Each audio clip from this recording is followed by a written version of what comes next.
Hello my dear students, welcome back to my channel. আজ আমি বুদ্ধদেব বসুর রবীন্দ্রনাথ ও উত্তর সাধক প্রবন্ধ থেকে একটি সংক্ষিপ্ত প্রশ্ন উত্তর পর্ব নিয়ে উপস্থিত হয়েছি।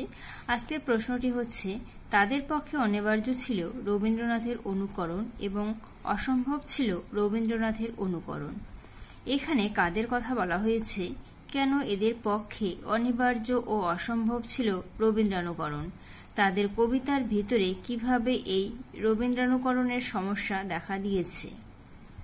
তো এর আগেও আমি প্রবন্ধ থেকে অনেক নোটস তোমাদের দিয়েছি, সেগুলো যদি তোমরা দেখে না থাকো এই ভিডিওটির ডেসক্রিপশন বক্সে আমি সেগুলো লিংক দিয়ে দেব, সেখান থেকে তোমরা দেখে নেবে। তো উত্তরটি আমি এবার শুরু করছি। এখানে 20 শতকের প্রথম 2 দশকের বাঙালি কবিদের কথা বলা হয়েছে। এই কবিদের মধ্যে উল্লেখযোগ্য ছিলেন সত্যেন্দ্রনাথ দত্ত, যতীন্দ্রমোহন বাগচি, করুণানিধান বন্দ্যোপাধ্যায়, কিরণধন চট্টোপাধ্যায় প্রমুখ কবিরা। 20 শতকের প্রথম 2 দশকের এই বাঙালি কবিদের বলা হতো রবীন্দ্রানুসারী কবি সমাজ। এরা সকলেই সচেতন বা অবচেতনভাবে রবীন্দ্রবৃত্তে লালিত ও পরিবর্ধিত। এদের মতো কেউ কেউ যে ভালো কবিতা লেখেননি এমন নয়, কিন্তু তাদের পক্ষে রবীন্দ্রনাথের অনুকরণ অসম্ভব ছিল, যদিও এটাই ছিল অনিবার্য।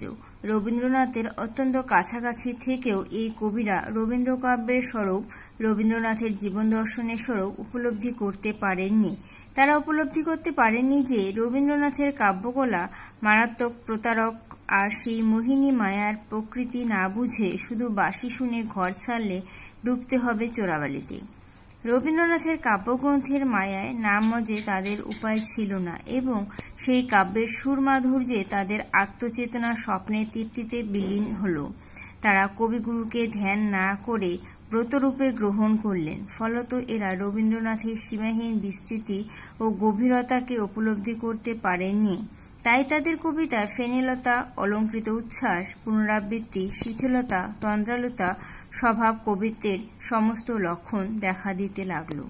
স্টুডেন্টস, নোটটি এখানে শেষ হলো।